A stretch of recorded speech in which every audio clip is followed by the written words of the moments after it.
ಈಗಾಗಲೇ ಅಕ್ರಮ ಸರಾಯಿಗೆ ಸಂಬಂಧಪಟ್ಟಂತೆ ಜಿಲ್ಲೆಯಾದ್ಯಂತ ಪೊಲೀಸರು ಕ್ರಮಗಳನ್ನ ಕೈಗೊಳ್ತಾ ಇದ್ದಾರೆ.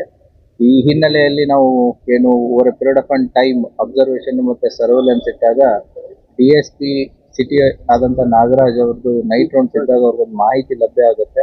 ಆ ಮಾಹಿತಿ ಆಧಾರದ ಮೇಲೆ ಹೋಗಿ ಅವರು ಕೋಲಾರ್ ಟೋಲ್ ಹತ್ರ ಗೇಟ್ ಹತ್ರ ಚೆಕ್ ಮಾಡಿದಾಗ ಒಂದು ಟ್ರಕ್ ಸಿಗುತ್ತೆ. ಆ ಟ್ರಕ್ ಅನ್ನ ಪರಿಶೀಲನೆ ಮಾಡಿದಾಗ ಟ್ರಕ್ಕಿನ ಮೇಲೆ ಮತ್ತೆ ಹಿಂದ್ಗಡೆ ಎರೆಹುಳಿನ ಗೊಬ್ಬರದ ಚೀಲವನ್ನು ಹಾಕಿರ್ತಾರೆ. ಆ ಗೊಬ್ಬರದ ಚೀಲಗಳನ್ನ ತೆಗೆದು ನೋಡಿದಾಗ ನಮಗೆ ಇವರು ಗೋವಾದಿಂದ ಅಕ್ರಮವಾಗಿ ಈ ಬ್ರಾಂಡೆಡ್ ಲಿಕ್ಕರ್ ಅನ್ನ ಮಹಾರಾಷ್ಟ್ರಕ್ಕೆ ಸಾಗಿಸ್ತಾ ಇರ್ತಾರೆ.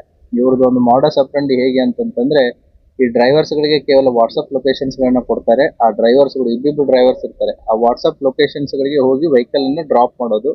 ಆ ಲೊಕೇಶನ್ ಇಂದ ಮತ್ತೆ ಬೇರೆ ಡ್ರೈವರ್ಸ್ ಗಳು ಬಂದು ಅದನ್ನ ನೆಕ್ಸ್ಟ್ ಲೊಕೇಶನ್ ಗೆ ತಗೊಂಡು ಹೋಗೋದು. ಎವನ್ drivers will not be knowing ಅದು ಎಲ್ಲಿ ಡೆಸ್ಟಿನೇಷನ್ ಹೋಗ್ತಾ ಇದೆ ಅಂತ ಹೇಳಿ. ಅದಕ್ಕೆ ಸಂಬಂಧಪಟ್ಟಂತೆ ಇಬ್ರು ಡ್ರೈವರ್ಸ್ ಗಳನ್ನ ಶ್ರೀನಿವಾಸ್ ಅಂತಂತೇಳಿ ಇವರು ಗದಗ ಜಿಲ್ಲೆ ಶಿರಹಟ್ಟಿಯವನು, ಮತ್ತೆ ಇನ್ನೊಬ್ಬ ಡ್ರೈವರ್ ಆದಂತಹ ಸಿದ್ದರಾಮ್ ಈತ ಸೊಲಾಪುರದವನು. ಇವರಿಬ್ಬರನ್ನ ವಿಚಾರಣೆ ಮಾಡಿದಾಗ ಆ ಟ್ರಕ್ ಇಲ್ಲೇ ವಿಜಯಪುರ ಜಿಲ್ಲೆಯ ಒಬ್ಬ ಹುಸೇನ್ ಸಾಬ್ ಮುಲ್ಲಾ ಅನ್ನೋನ್ಗೆ ಓನರ್ಶಿಪ್ ಇರೋದು. ಬಟ್ ಅದು ಮಹಾರಾಷ್ಟ್ರ ರಿಜಿಸ್ಟ್ರೇಷನ್.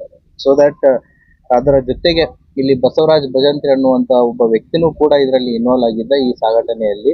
ಸೊ ಲೋಕಲ್ ಇಬ್ಬರಿದ್ದು ಮತ್ತೆ ಈ ಏನು ಮಾರಾಟವನ್ನ ಗೋವಾದಿಂದ ಮಹಾರಾಷ್ಟ್ರಕ್ಕೆ ಈ ಅಕ್ರಮವಾಗಿ ಸಾಗಿಸ್ತಾ ಇರುವಂತಹ ಲೀಗಲಿ ಬ್ರಾಂಡೆಡ್ ಲಿಕ್ಕರ್ ಗೋವಾದಲ್ಲಿ ಅದು ಮಾರಾಟಕ್ಕೆ ಅವಕಾಶ ಇದೆ.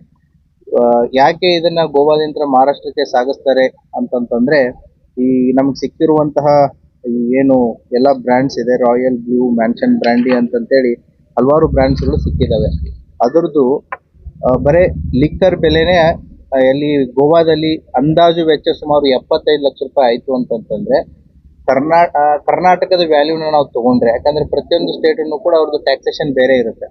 ಸೊ 75 ಲಕ್ಷ ರೂಪಾಯಿ ಗೋವಾ ಲಿಕ್ಕರು ಅದು ಮಹಾರಾಷ್ಟ್ರಕ್ಕೆ ಹೋಗ್ತಾ ಇತ್ತು. ಒಂದ್ ವೇಳೆ ನಾವು ಇದನ್ನ ಕರ್ನಾಟಕದ ಲೆಕ್ಕಕ್ಕೆ ನಾವು ಕ್ಯಾಲ್ಕುಲೇಷನ್ ಮಾಡಿದಾಗ ಸುಮಾರು 64 ಲಕ್ಷರಷ್ಟು ಲಾಭ ಸಿಗುತ್ತೆ ಇದಕ್ಕೆ.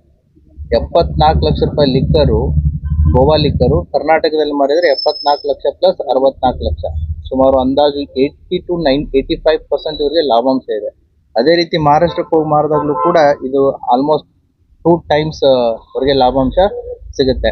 ಹಾಗಾಗಿ ಅಕ್ರಮವಾಗಿ ಗೋವಾದಿಂದ ಈ ಲಿಕ್ಕರ್ ಅನ್ನ ಸಾಗಾಟನೆ ಮಾಡುವಂತ ಒಂದು ಟ್ರಕ್ ಅನ್ನ ಇಂಟರ್ಸೆಪ್ಟ್ ಮಾಡಿ ವಿಜಯಪುರ DSP ಸಿಟಿ ನಾಗರಾಜು ಮತ್ತೆ CPI ಗೋಲ್ಗುಂಬಾಜು, PSI ಜಲನಗರ ಮತ್ತು ಅವರ ಠಾಣಾ ಸಿಬ್ಬಂದಿ ಅವರು ಅದನ್ನ ಸಕ್ಸಸ್ಫುಲ್ ಆಗಿ ಇಂಟರ್ಸೆಪ್ಟ್ ಮಾಡಿದ್ದಾರೆ.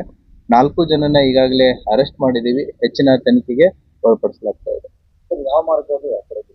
ಅದನ್ನ part of the investigation as per our present information ಅವರು ಧಾರವಾಡ ಜಿಲ್ಲೆ, ದೆನ್ ಬೆಳಗಾವಿ, ಬಾಗಲಕೋಟು ಮತ್ತೆ ಬಿಜಾಪುರ, ದೆನ್ ಸೊಲಾಪುರ, ಆ ರೀತಿ ಮೂವ್ಮೆಂಟ್ ಇದೆ.